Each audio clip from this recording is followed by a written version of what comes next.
Nous passons à l'encadrement. Donc ici, j'ai dans mon gestionnaire de fichiers, j'ai une image de cadre, une image JPEG. Je vais l'ouvrir tout simplement avec Photoshop.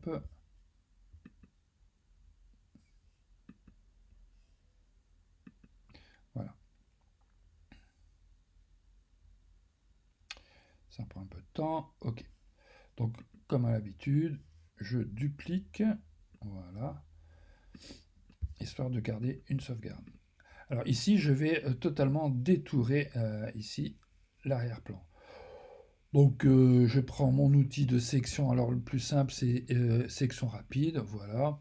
Bon, je vais garder mes réglages par défaut. Je regarde si ça fonctionne. Voilà, impeccable. Ça fonctionne assez rapidement. Et ça m'a l'air d'être très propre.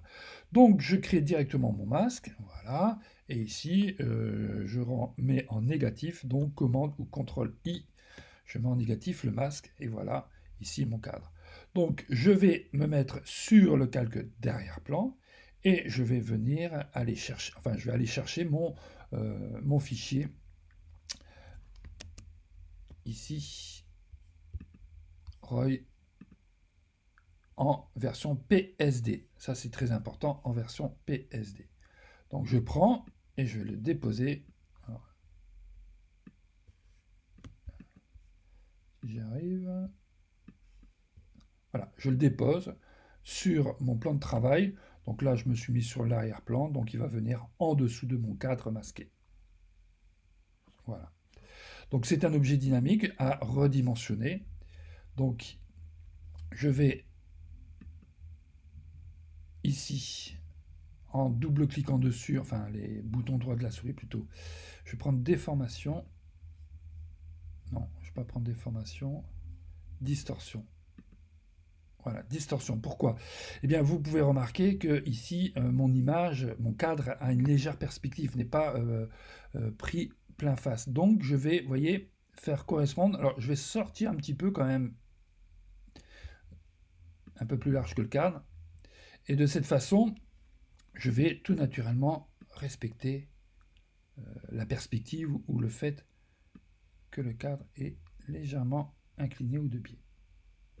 Voilà. Donc la déformation, bien sûr, elle est très légère et elle reste naturelle. Donc je zoome pour bien vérifier, voilà, hein, que j'ai bien recouvert mon image de par mon cadre. Entrée.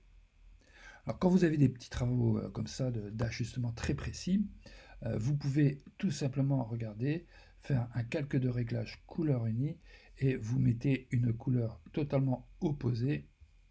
OK. D'accord? Et si vous la voyez apparaître, c'est que vous avez un problème. Donc là, je n'ai pas de problème. Je peux la remettre à la poubelle. Alors, mon image, Roy, vous voyez, elle est en objet dynamique. Et je vais la garder en objet dynamique comme ça. Double-clic. Voilà, regardez. Je suis sur mon fichier Roy. Double-clic. Je suis ici sur mon original. Et imaginons, hein, je vais carrément, donc là, je vais, tiens, je vais mettre voilà, quelque chose d'excessif, d'accord? Bien sûr, il faut que j'enregistre. Vous voyez, je ferme, j'enregistre, bien sûr. Et voilà. Donc dans le résultat, ici, je vois apparaître la modification. Donc on va refaire cette manipulation hein, qui on ne réalise pas toujours. Alors je reviens ici sur mes calques. Toc. Je reviens là.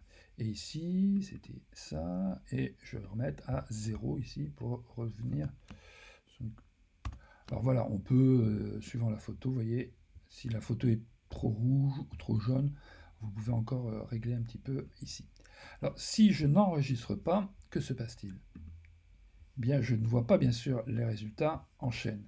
Donc je suis bien obligé, d'accord? Donc bien sûr, je vais enregistrer. Alors je ne suis pas obligé de fermer bien sûr, hein, si je suis dans une phase de test. Voilà, enregistrer. Et voilà. Donc ça permet vraiment d'avoir ici des liaisons entre fichiers, d'accord, et d'avoir des fichiers totalement modifiables au gré de l'évolution du travail. Nous continuons avec le vieillissement de la peinture.